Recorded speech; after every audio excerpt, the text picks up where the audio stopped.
So we've already had a new Fireblade from Honda this year, but could a smaller sibling be on the way? The CBR600RR hasn't been available in Europe since 2017, but it looks like it might be making a comeback for 2021. So in today's video, we'll look at all of the rumours about this bike to try and figure out what updates might be made.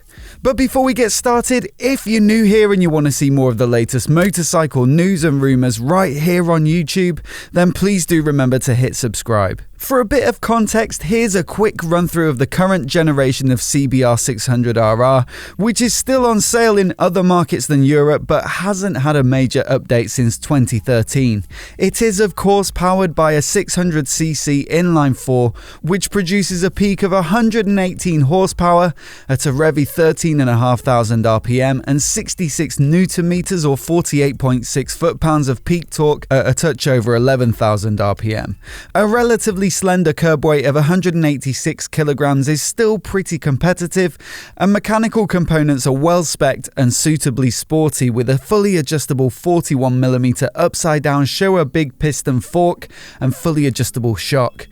Brakes are from Takiko with radially mounted monoblock calipers on 310mm discs at the front. This iteration of the CBR600RR was launched 7 years ago now, at a time when motorcycle tech was a lot simpler. There's not much in the way of electronics, but it does get an optional brake-by-wire combined ABS system, which can vary the amount of braking power sent to the front or rear. It also has an electronic steering damper which adjusts the level of damping based on the speed of the bike. This helps to balance low-speed maneuverability with high-speed cornering stability. Eventually it was discontinued as it wouldn't pass Euro 4 emissions regulations that came into force on the 1st of January 2017. Honda said that the cost of substantially redesigning the CB600RR to pass Euro 4 was just too high at the time. The 600 Supersport market hasn't been as strong in recent years either, with the likes of naked bikes, retros and adventure bikes faring better. But all the same, the CBR600RR was revered as one of the best handling bikes in the segment, along with having Honda's typical build quality. If the 600 was to make a comeback, perhaps this year's Fireblade can offer some insight as to the sports bike advancements that Honda now have in their arsenal in 2020. For a start, the new Fireblade is much more track focused than previous generations. It inherits the bore and stroke of Honda's RC213V race bike, as well as a semi-cam gear train, finger follower rocker arms, titanium conrods and internal friction reduction technologies. With all of the updates made to the engine, it's now capable of a massive 214 horsepower at 14,500 RPM, which is up there with the likes of Ducati's Panigale V4s. The Fireblade also received enhanced electronics to keep all of this power in check, with an upgraded inertial measurement unit to get more accurate pitch and roll data to be sent back to the ECU for input into the rider aids. Speaking of which, there are 3 default rider modes but also 5 custom power settings, 3 levels of engine braking, 3 levels of wheelie control plus the option to fully disable it, 9 levels of traction control, cornering ABS, rear wheel lift control and launch control, all as standard. There's also a 5-inch TFT dash and a new keyless ignition system with electronic steering lock. The premium SP model also gets semi-active electronic suspension from Öhlins with a 43mm NPS fork and a TTX36 shock. The looks of the Fireblade have also been modernised with minimal LED headlights, giving the front end a bit of a MotoGP appearance.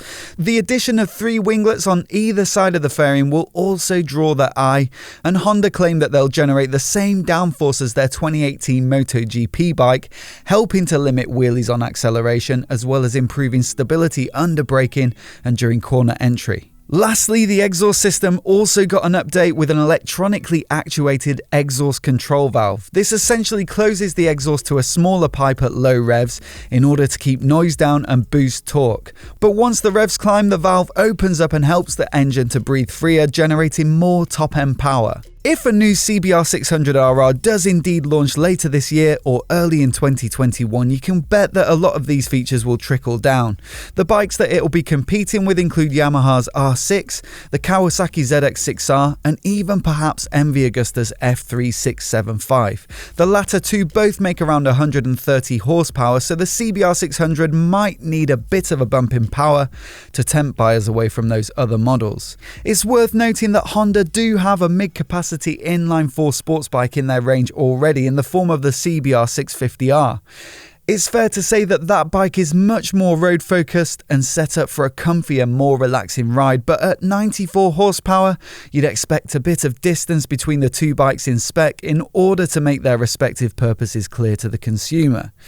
If they've managed to get 214 horsepower out of the new Fireblade, 130 doesn't seem like a massive stretch of the imagination for the CBR600RR. But more power can't come at the expense of noise and emissions, with stricter Euro 5 regulations looming at the start of 2021. Although the exhaust control valve of the Fireblade has been billed as boosting low rev torque and high rev power, the noise reduction must be beneficial during testing, and therefore it wouldn't be a surprise to see it on this new bike. It has, after all, already been put to use on the new Africa Twin. A colour TFT dash would almost certainly be a given, and keeping in mind that this 600 would be more performance focused than the relatively simple CBR650R, you'd expect IMU enabled rider aids like cornering ABS, wheelie control, rear wheel lift control and launch control to be present. Aesthetically, the last generation CBR600 looked pretty good to me, but there's certainly been a move towards shorter, stubbier tail sections over the past few years. That would presumably mean losing the underseat exhaust, perhaps moving it down to the side to fit in with the Fireblade. We could also see the addition of winglets, as is the way with many new sports bikes at the moment. This mock-up by Japanese motorcycle magazine Young Machine has some winglets present, and they have a habit of getting these things pretty close to the final production version. But would winglets really offer that much benefit to a 130 horsepower bike versus something like the Fireblade? Maybe not under acceleration, but perhaps Honda feel that the high speed stability that winglets offer is enough to justify it. Either way, here's hoping that Honda do have a new CBR600RR in the works. A baby version of the 2020 Fireblade would offer some of the new tech at a more affordable price and with a top line power figure that isn't quite so crazy for the road. But as always, I'd love to hear what you guys make of it. Do we need more bikes in the supersport category, or have they already had their day? Let me know what you think in the comments below, and if you're new here and you want to see more videos like this, hit subscribe and I'll catch you next time.